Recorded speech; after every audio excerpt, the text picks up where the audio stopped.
Next question है हमारा transfer to an unborn child. ठीक है, आप लोगों को पता होगा अनबॉर्न चाइल्ड का कॉन्सेप्ट हमारे ट्रांसफर ऑफ प्रॉपर्टी एक्ट में, जब हम लोगों ने ट्रांसफर ऑफ प्रॉपर्टी एक्ट पढ़ा था, शुरू किया था, तो मैंने बताया था कि ट्रांसफर यहाँ पे किसके साथ होगा, लिविंग पर्सन के साथ। एसेंशियल था ना ट्रांसफर ऑफ प्रॉपर्टी एक्ट में कि अगर कोई भी प्रॉपर्टी इस एक्ट के अंदर ट्रांसफर होगा तो वो लिविंग पर्सन के साथ होगा। अनबॉर्न चाइल्ड क्या है, लिविंग नहीं है। क्यों? क्योंकि अभी वो जन्म नहीं लिया है, वो पेट में है। ठीक है, लेकिन सेक्शन 13 जो है ट्रांसफर ऑफ प्रॉपर्टी एक्ट का, वो ये बोलता है कि मान के चलिए कोई बच्चा है, पेट में है, ठीक है, और उसके लिए उसके फादर कोई प्रॉपर्टी छोड़ के जाना चाहते हैं, ठीक है, तो वो बच्चे को तो अभी दे नहीं सकते क्योंकि वो पेट में है, तो किसको दे? तो ट्रांसफर ऑफ प्रॉपर्टी एक्ट बोलता है 13 में कि अगर बेनिफिट बच्चे के लिए है, ठीक है, और उस बच्चे के बेनिफिट के लिए वो प्रॉपर्टी अगर आपको उस बच्चे को देना है, तो आप वो प्रॉपर्टी किसी इंसान को दे दीजिए जो ले सकता है, इलेजिटिमेट है। ठीक है, वो बच्चा नहीं ले सकता ना। मान के चलिए एग्जाम्पल के तौर पर मैं हूं, ठीक है, और मेरा एक बच्चा है जो मेरी वाइफ के पेट में है, ठीक है, मैं मरने वाला हूं एग्जाम्पल के तौर पर, तो मैं मेरे भाई के नाम पर वो प्रॉपर्टी ट्रांसफर कर दूंगा, और उसमें कंडीशन रहेगा कि ये प्रॉपर्टी जैसे ही मेरा बेटा उस प्रॉपर्टी को होल्ड करने योग्य हो जाएगा, सॉरी, होल्ड करने योग्य हो जाएगा, वो बंदा उस प्रॉपर्टी को जो है ट्रांसफर कर देगा, मतलब मेरे बेटे के नाम पर। ठीक है, तो ये जो ट्रांसफर टू अनबॉर्न चाइल्ड है, वो उसका जो कॉन्सेप्ट है इस तरीके से चलता है। क्या आप उस बच्चे को नहीं ट्रांसफर कर सकते? कोई बात नहीं, आप किसी ऐसे व्यक्ति को ट्रांसफर कर दो और उसमें कंडीशन वगैरह डाल दो, ठीक है, कि भाई ये प्रॉपर्टी जैसे ही ये बच्चा लाइफ मतलब एजेड होगा, ये प्रॉपर्टी सीधा उसके नाम पे चला जाएगा। ठीक है, तो ये होता है transfer to an unborn child. Next question है हमारा इजमेंट बाय प्रिस्क्रिप्शन। अब मैंने अभी बताया था पीछे जो बता रहा था आपको इजमेंट्री का, तो उसमें क्या था, इजमेंट बाय प्रिस्क्रिप्शन का मतलब क्या कि किसी भी इजमेंट्री राइट को आप कंटिन्यूअसली लंबे समय से बिना किसी रोक टोक के यूज करते आ रहे हो और वो 20 सालों से करते आ रहे हो, ठीक है, तो उस प्रॉपर्टी पर जो राइट हो जाता है आपका इजमेंट्री, वो कहलाता है इजमेंट बाय प्रिस्क्रिप्शन। ठीक है, तो इजमेंट बाय प्रिस्क्रिप्शन का मतलब क्या है, कंटिन्यूअस होना चाहिए, अनइंटरप्टेड होना चाहिए, ठीक है, ये ओनर को भी पता होना चाहिए कि आप वहां पे उसके प्रॉपर्टी का यूज कर रहे हो। ठीक है, इसके बाद जो है उसका जो पीरियड होगा वो जनरली 20 साल माना जाता है, और 20 साल से अगर आप कंटिन्यू कर रहे हो तो उस पर इजमेंट बाय प्रिस्क्रिप्शन आपका मिल जाता है। ठीक है, नेक्स्ट क्वेश्चन है हमारा transfer and transmission. Transfer and transmission का मतलब क्या होता है, आप लोगों को पता होगा ट्रांसफर का मतलब, जैसे हम लोग ट्रांसफर ऑफ प्रॉपर्टी एक्ट पढ़ रहे थे, तो ट्रांसफर का मतलब क्या था कि आप वॉलंटरीली किसी प्रॉपर्टी का ट्रांसफर कर रहे हो by way of transfer of property act में। कैसे आप ट्रांसफर कर सकते हो, या तो आप सेल करके कर सकते हो, या तो आप उसको गिफ्ट करके कर सकते हो, या तो आप मॉर्गेज करके कर सकते हो, या तो आप लीज करके कर सकते हो, करेक्ट, इसी तरीके से कर सकते हो ना।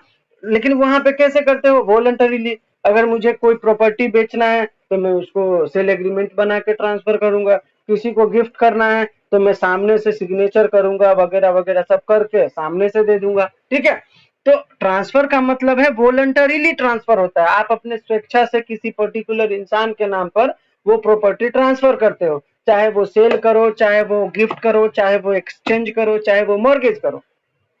समझ रहे हो? ट्रांसमिशन दूसरी साइड ये बोलता है कि यहाँ पे कोई वॉलंटरीली ट्रांसफर नहीं करेगा, ठीक है, बाय लॉ उसको मिल जाएगा सामने वाले को। तो बाय लॉ कैसे मिलेगा, तो मान के चलिए कोई प्रॉपर्टी था मेरा, ठीक है, और मैं मर गया, लेकिन मैंने किसी के नाम पे नहीं दिया वो प्रॉपर्टी, ठीक है, और मैं मर गया, तो ये प्रॉपर्टी डायरेक्टली मेरे बेटे को आएगा, जो मेरा लीगल हियर होगा उसी को आएगा ना। तो मेरे बच्चों को जो वो प्रॉपर्टी आया, इनवॉलंटरी आया। अगर मेरा मन होता तो मैं बिल में बना के जाता ना बच्चे के लिए, मैं क्यों नहीं बना के गया? ठीक है, तो उस समय पे लॉ क्या प्रिज्यूम करेगा कि भाई इसका लीगल ईयर वो है, तो बाय सक्सेशन उसको मिलेगा। तो जो ट्रांसफर बाय सक्सेशन होता है, मतलब इनवॉलंटरीली, जिसमें उसका स्वेच्छा नहीं होता कि मैं उसको दूं या ना दूं, तो वैसा ट्रांसफर ट्रांसमिशन कहलाता है। नेक्स्ट क्वेश्चन लेते हैं हम लोग, question number 14, condition restraining alienation. ठीक है, ये क्या बोल रहा है, कंडीशन, कंडीशन का मतलब क्या होता है, शर्त। ठीक है, एलियनेशन, रिस्ट्रेनिंग, रिस्ट्रेन का मतलब क्या, रोक लगाना किसी को कुछ करने से। एलियनेशन का मतलब क्या होता है, प्रॉपर्टी का पार्ट करना, मतलब किसी को उसमें, मतलब किसी को और राइट क्रिएट करना, एलिनिएट करना, ठीक है। तो ये कंडीशन रिस्ट्रेनिंग एलियनेशन जो है सेक्शन 10 में बताया गया है, ठीक है। तो यहाँ पे सबसे पहले आपको इसको समझने के लिए आपको ये समझना पड़ेगा, अभी मैंने आप लोगों को एग्जाम्पल के तौर पे भी बताया था, कंडीशनल ट्रांसफर का बताया था ना अभी एग्जाम्पल। तो जब आप ये कंडीशन पढ़ोगे तो कंडीशन दो टाइप का होता है इसमें, एक होता है कंडीशन प्रेसिडेंट, ठीक है। जैसे अभी मैंने आप लोगों को बताया था कि मैंने राजू को बोला कि भाई तू 10वीं पास कर लेगा तो मैं प्रॉपर्टी ये तेरे नाम कर दूंगा, ठीक है। अभी मैंने प्रॉपर्टी नाम नहीं किया है, अगर वो 10वीं पास कर लेगा तो मैं प्रॉपर्टी उसके नाम कर दूंगा, तो ये क्या हो जाएगा, ये कंडीशन प्रेसिडेंट हो गया, ठीक है। एक होता है कंडीशन सब्सिक्वेंट, ठीक है। कंडीशन सब्सिक्वेंट का मतलब क्या होता है, इसमें प्रॉपर्टी आप नाम कर देते हो, ठीक है, और बाद में कुछ कंडीशन लगाते हो कि तुमने अगर ऐसा नहीं किया तो मैं तुम्हारा प्रॉपर्टी वापस ले लूंगा, ठीक है। एग्जाम्पल फॉर, जैसे मान के चलिए कोई प्रॉपर्टी मैंने किसी को दिया और मैंने बोला कि भाई तुम ऐसा बाद में नहीं करोगे ना तो मैं तुमको तुम्हारा प्रॉपर्टी वापस ले लूंगा। तो यहाँ पे बोल रहा है कि आप ऐसे कोई कंडीशन सब्सिक्वेंट में नहीं लगा सकते, ठीक है, कि आप वो सामने वाला उस प्रॉपर्टी को किसी और को ना ट्रांसफर कर पाए, ठीक है। एग्जाम्पल फॉर मैं आपको बताऊं, मान के चलिए मिस्टर ए है, ठीक है, मिस्टर ए ने बी को कोई प्रॉपर्टी बेचा, प्रॉपर्टी ट्रांसफर हो गया, ठीक है। अब बी ने कुछ कंडीशन उसके ऊपर लगाया, ट्रांसफर बी के पास हो गया, सब कुछ हो गया, ठीक है। अब यहाँ पे ए का कोई राइट नहीं है, ठीक है, लेकिन कंडीशन सब्सिक्वेंट एक ऐसा प्रिंसिपल है जो बेचने के बाद भी एक प्रॉपर्टी का राइट ए के पास देता है कि तुमको अगर कोई कंडीशन लगाना है, एग्जाम्पल फॉर वो बोल सकता है कि भाई मैं तुमको प्रॉपर्टी तो बेच दिया लेकिन मिस्टर ए से तुम उस प्रॉपर्टी को कभी मत बेचना क्योंकि मिस्टर ए मेरा दुश्मन है, ठीक है। तो मैं ये शर्त लगा सकता हूँ, कंडीशन सब्सिक्वेंट में मैं ये शर्त लगा सकता हूँ मिस्टर बी के साथ कि भाई मैं तुमको ये प्रॉपर्टी ट्रांसफर तो कर दिया लेकिन प्लीज ये प्रॉपर्टी तुम मिस्टर ए को नहीं बेचोगे, अगर ए को बेचोगे तो मैं प्रॉपर्टी वापस ले लूंगा क्योंकि मैंने कंडीशन भी लिख दिया है, ठीक है। तो ये बोल रहा है कंडीशन रिस्ट्रेनिंग एलिनिएशन, कौन से ऐसे कंडीशन है जिससे मतलब आप सामने वाले का जो एलिनिएशन करना चाहता है, सामने वाला किसी और को बेचना चाहता है उसको रिस्ट्रेन कर ले, ठीक है। तो एग्जाम्पल के तौर पर मान के चलिए आपने बोल दिया, ठीक है, कि मिस्टर ए से नहीं बेचना, तो उसने नहीं बेचा, अब वो मिस्टर बी जो है वो प्रॉपर्टी चाहता है कि मिस्टर डी को बेच दूं, ठीक है। तो अब आप क्या बोलोगे कि नहीं नहीं तुम डी को भी नहीं बेच सकते, नहीं, यही है, यही बोलता है कंडीशन रिस्ट्रेनिंग कि आपका प्रॉपर्टी था, मानता हूं, ठीक है, आपने कंडीशन भी लगा है, ये भी मानता हूं, लेकिन आपने ऐसे कंडीशन लगा दिए जो उसके कारण वो किसी को बेच ही नहीं सकता। आपने ए को बोला नहीं बेचा, वो डी को बेच रहा है, आप बोल रहे हो डी को भी नहीं बेचना, सी को भी नहीं बेचना, तो ये तो गलत हो गया ना। आपने ओनरशिप ट्रांसफर कर दिया, अब मालिकाना हक पूरा बी के पास हो गया, आपके पास कंडीशन सब्सिक्वेंट का पावर था, आपने लगा दिया कि भाई ए को मत बेचना, मैं नहीं बेचूंगा। अब आप ऐसे कोई कंडीशन नहीं लगा सकते जो मुझे रिस्ट्रेन करे कि वो प्रॉपर्टी में किसी को एलिनिएट नहीं कर सकता, ठीक है। तो यहीं पे तो एक एग्जांपल भी यहाँ पे दिया हुआ है, देखिए, A sells land to B with the condition that B can never sell the land to anyone, this condition is void. क्यों? क्योंकि उसने कंडीशन ऐसा लगा दिया कि तुम कभी बेच ही नहीं सकते, ऐसा थोड़ी हो सकता है। तुम ऐसा बोल सकते हो कि भाई तुम जो है ना ये प्रॉपर्टी ए से मत बेचना, तुम ये प्रॉपर्टी बी से मत बेचना, ऐसा आप कुछ कर सकते हो, आप एब्सोल्यूट रिस्ट्रेन नहीं कर सकते किसी को, समझ रहे हो। तो ये बोलता है कंडीशन रिस्ट्रेनिंग एलियनेशन, सेक्शन 10 में इसके बारे में प्रावधान है, यहाँ पे दिया हुआ है कि आप किसी को भी, ठीक है, इस सेक्शन के अंदर ये बताया गया है कि आप किसी को भी कोई प्रॉपर्टी ट्रांसफर करोगे तो उसमें कोई एब्सोल्युटली रिस्ट्रेन आप नहीं कर सकते उसको, ठीक है, कि भाई मतलब मैंने आपको प्रॉपर्टी बेचा, आप उस प्रॉपर्टी का कुछ कर ही नहीं सकते, ऐसा आप नहीं कर सकते। आप वो बोलो कि भाई तुमको फलाने आदमी को नहीं देना है, वो नहीं देगा, आप बोलोगे सबको नहीं देना है तो ही नहीं, कंडीशन रिस्ट्रेनिंग एलियनेशन यही, ठीक है। नेक्स्ट क्वेश्चन है हमारा vested interest and contingent interest. तो मैंने ये भी बताया था आप लोगों को प्रीवियस लेक्चर में जब हम लोग 2 मार्क्स के सवाल कर रहे थे, तो वेस्टेड इंटरेस्ट का मतलब क्या होता है, वो जब प्रॉपर्टी खरीदते हैं आप, ठीक है, तो प्रॉपर्टी में कौन सा राइट होता है? वो प्रॉपर्टी में आपका वेस्टेड इंटरेस्ट होता है, ठीक है।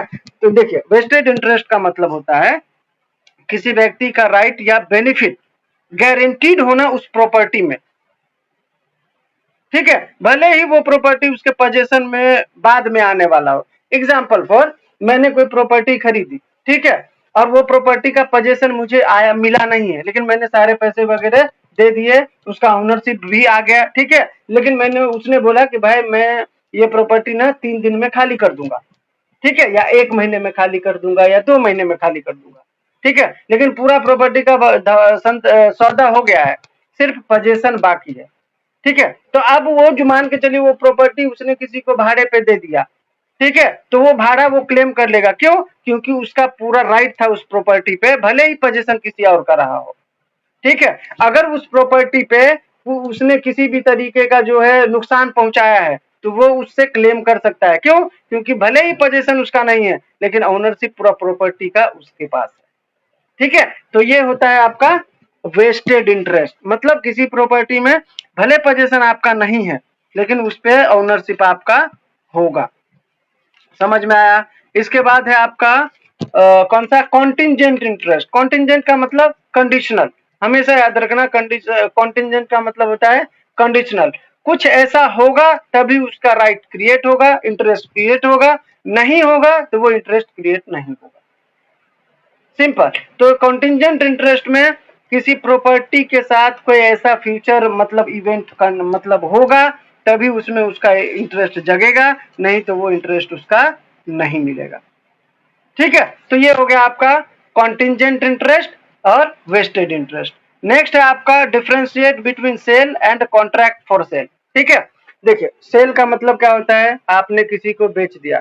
कॉन्ट्रैक्ट फॉर सेल का मतलब क्या होता है कि वो प्रॉपर्टी कभी फ्यूचर में बिकेगा, ठीक है, मतलब उसका पहले ही सब कुछ हो गया है, उसका ट्रांसफर वगैरह सब बाद में होगा, उसमें जो पैसे वगैरह हैं वो सब बाद में होने वाला है, तो वो होता है कॉन्ट्रैक्ट फॉर सेल। मतलब एक होता है ना, अब मैंने आपको पैसे दे दिए, ठीक है, कि भाई मेरे घर पे ये प्रॉपर्टी, मैं कोई किसी दुकान पे गया, ठीक है, मैं बोला कि भाई 10 किलो चावल चाहिए, उसने बोला कि भाई अभी चावल तो है नहीं, जब आएगा तब आपके घर पे भिजवा दूंगा।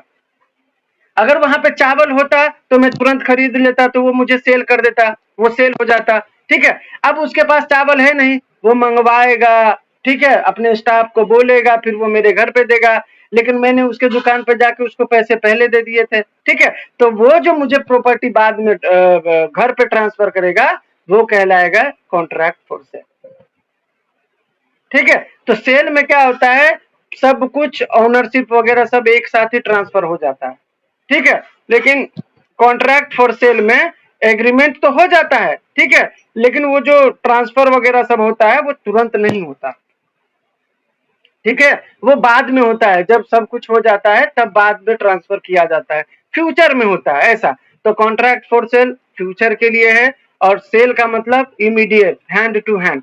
सेल का मतलब क्या होता है? जो आपने transfer of ownership hand to hand कर दिए हो, ठीक है, और जो पैसे थे आपने हैंड टू हैंड ले लिए। कॉन्ट्रैक्ट फॉर सेल इसलिए होता है, उसमें या तो आपको पेमेंट फ्यूचर में करना है, या तो आपको प्रॉपर्टी का ओनरशिप फ्यूचर में देना है, ठीक है। दोनों ही सूरत में आप क्या बनाते हो? कॉन्ट्रैक्ट फॉर सेल बनाते हो। और सेल का मतलब है कि हैंड टू हैंड, बाय पैसा लो और प्रॉपर्टी दो, ठीक है।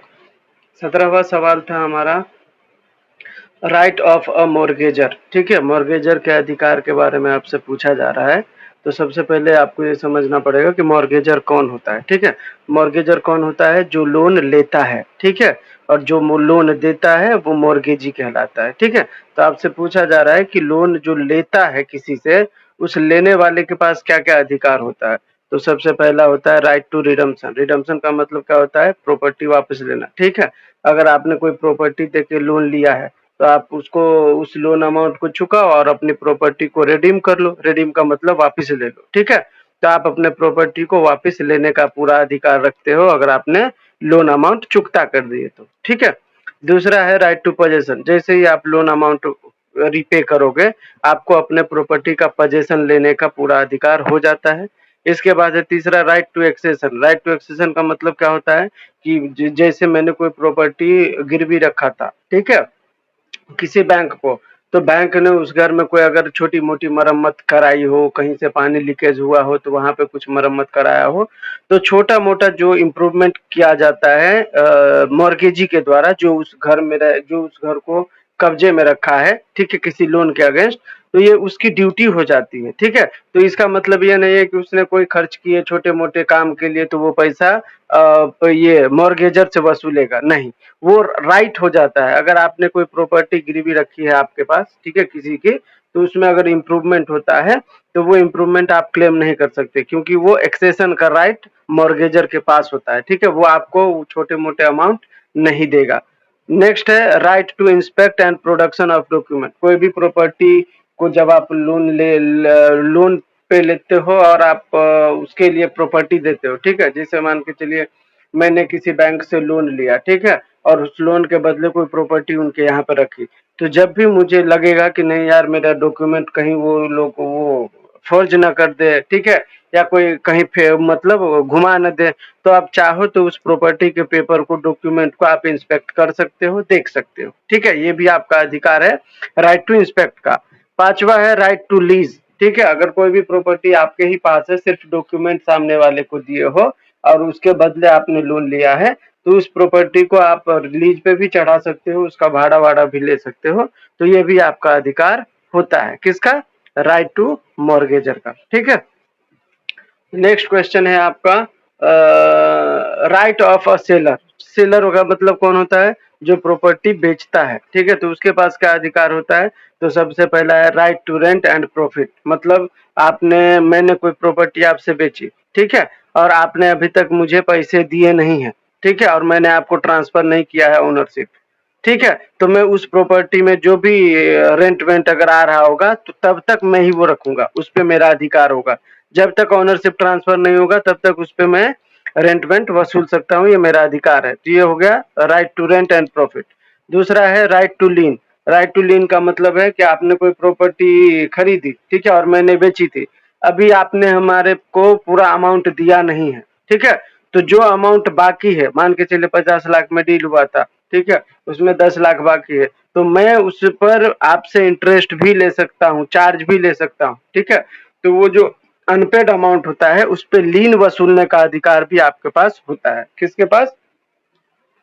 सेलर के पास। ठीक है, नेक्स्ट है right to sue for the price. अगर आपने कोई प्रॉपर्टी खरीदी है, ठीक है, और सेलर को पूरा पैसा नहीं मिला है, तो सेलर आपसे वो पैसा वसूल सकता है, वो कोर्ट भी जा सकता है, आपके ऊपर केस भी कर सकता है, तो राइट टू सू का भी अधिकार होता है।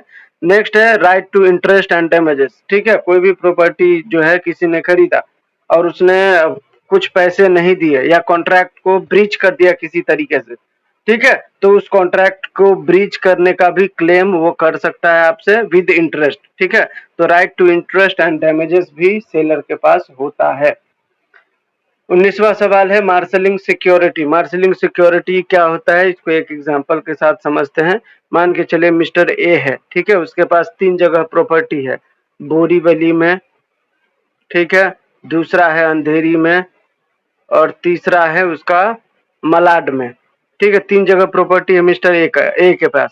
उसने मिस्टर बी को, ठीक है, तीनों जगह के प्रॉपर्टी को गिरवी रख के कुछ पैसे लिए, ठीक है, कुछ लोन लिया उससे। अभी जो मिस्टर ए है उसके पास कुछ और जरूरी काम आ गए जिसमें उसको पैसे चाहिए, तो वो जो है मलाड का प्रॉपर्टी मिस्टर सी को मॉर्गेज कर देता है वापिस से। ठीक है, पहले ही अंधेरी बोरीवली मलाड का प्रॉपर्टी बी को मॉर्गेज कर दिया था, ठीक है, बाद में ए को बहुत जरूरी पड़ा तो उसने सी को मॉर्गेज कर दिया मलाड का प्रॉपर्टी। ठीक है, अब यहाँ पर जो मिस्टर ए है, ठीक है, ये मिस्टर बी है, ठीक है, वो तीनों प्रॉपर्टी से अपना डेप्ट ले सकता है, लेकिन यहाँ मिस्टर सी जो है मिस्टर बी से रिक्वेस्ट कर सकता है कि भाई देखो मिस्टर बी, मेरा जो इंटरेस्ट है वो मलाड के प्रॉपर्टी में, ठीक है, और आपका इंटरेस्ट बोरीवली में भी है, अंधेरी में भी है, मलाड में भी है।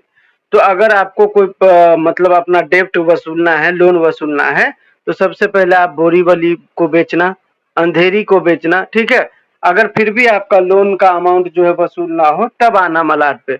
ऐसा नहीं है कि आप सीधे मलाड को बेच दो और अंधेरी बोरीवली छोड़ दो। ऐसा आप नहीं करना, ठीक है, क्योंकि मलाड में मेरा भी पैसा लगा हुआ है ना। तो आप पहले बोरीवली और अंधेरी का बेचना, तब मलाड पे आना। तो यही होता है मार्शलिंग सिक्योरिटी, ठीक है। इसके बारे में प्रावधान किया गया है सेक्शन 81 में। इसी में अगर मिस्टर सी जो है खरीद ही लेता वो प्रॉपर्टी मलाड वाला, तो भी वो वही रिक्वेस्ट कर सकता था मिस्टर बी से कि देखो भाई मैंने ये प्रॉपर्टी खरीद लिया है, तो अगर आपको कोई भी डेप्ट है आपका तो आप बोरीवली को बेचो, अंधेरी को बेचो, मलाड के ऊपर लास्ट में आना, ठीक है। तो यहाँ पे कुल मिला के मतलब कहानी क्या है कि सारा पावर मिस्टर सी के पास है, ठीक है। यहाँ पे अगर सी को मॉर्गेज किया जाता है प्रॉपर्टी, तो भी बी को वो रिक्वेस्ट कर सकता है कि भाई बोरीवली और अंधेरी का बेच के निकाल लेना तुम पैसा, मलाड में मत आना, अगर मलाड में भी आना हो तो लास्ट में आना, ठीक है। अगर सी के हाथों मिस्टर ए जो है प्रॉपर्टी को बेच भी देता है, ठीक है, तो भी वो वही रिक्वेस्ट किससे कर सकता है, बी से, ठीक है। तो ये थोड़ा ट्रिकी सवाल है, मैं वापस से बता देता हूँ, ठीक है। देखिए मिस्टर ए है, उसका 3 जगह प्रॉपर्टी है, बोरीवली में, अंधेरी में, मलाड में, ठीक है। इसके बाद ये तीनों प्रॉपर्टी पे लोन ले लेता है मिस्टर ए, किससे, बी से, ठीक है।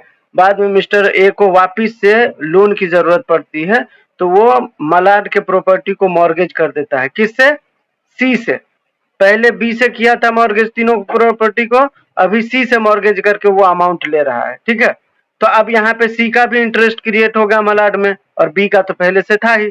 तो यहाँ पे सी रिक्वेस्ट कर सकता है बी से कि भाई तुम्हारे लोन का अमाउंट चुकता करने के लिए तुम चाहो तो मिस्टर ए के प्रॉपर्टी ये बोरीवली का प्रॉपर्टी बेच लो, अंधेरी का प्रॉपर्टी बेच लो, फिर अपना लोन चुकता कर लो। फिर भी अगर तुम्हारा लोन चुकता नहीं होता तब लास्ट में मलाड में आना, क्योंकि मलाड में मेरा भी इंटरेस्ट बनता है, मुझे भी उसमें पैसे चाहिए, ठीक है। तो ये होता है डॉक्ट्रिन ऑफ मार्शलिंग सिक्योरिटी। तो ये इसके बारे में प्रावधान है सेक्शन 81 में। 81 में बोलता है अगर सी मॉर्गेजर है तो भी वो बी से रिक्वेस्ट कर सकता है, और सेक्शन 56 में बोलता है कि सी के हाथों अगर ए ने प्रॉपर्टी बेच ही दिया है, ठीक है, तो भी ये रिक्वेस्ट बी से कर सकता है, ठीक है। लास्ट क्वेश्चन है हमारा 20वां, acquisition by prescription. Acquisition by prescription है, इसमें 2-3 कॉन्सेप्ट है। अगर आपको किसी प्रॉपर्टी को बाय प्रिस्क्रिप्शन अक्वायर करना है तो आपको 12 साल में कर सकते हैं। अगर 12 साल आपने कंटिन्यूअसली उसको जो है उस पे यूज किया है, आपने उसको कंटिन्यूअसली इस्तेमाल करते आ रहे हो, ठीक है, बिना किसी इंटरप्शन के, तो उस पे आपका बाय प्रिस्क्रिप्शन एक्विजिशन हो जाता है, ठीक है। अगर किसी गवर्नमेंट लैंड है उस पे अगर आप 30 साल से रह रहे हो और बिना किसी इंटरप्शन के रह रहे हो, तो उस पे आपका बाय प्रिस्क्रिप्शन एक्विजिशन हो जाता है, ठीक है। इसी में अगर इजमेंटरी राइट का एक्विजिशन करना है तो इजमेंट राइट बोलता है कि अगर आप 20 साल तक, ठीक है, किसी प्रॉपर्टी को आप कंटिन्यूअसली लंबे समय तक बिना इंटरप्शन के यूज करते आ रहे हो, तो उस पे आपका इजमेंटरी राइट क्रिएट हो जाता है, एक्वायर हो जाता है, ठीक है। तो ये जो आपका एक्विजिशन बाय प्रिस्क्रिप्शन है, इसमें 3 चीजों को कवर किया गया है।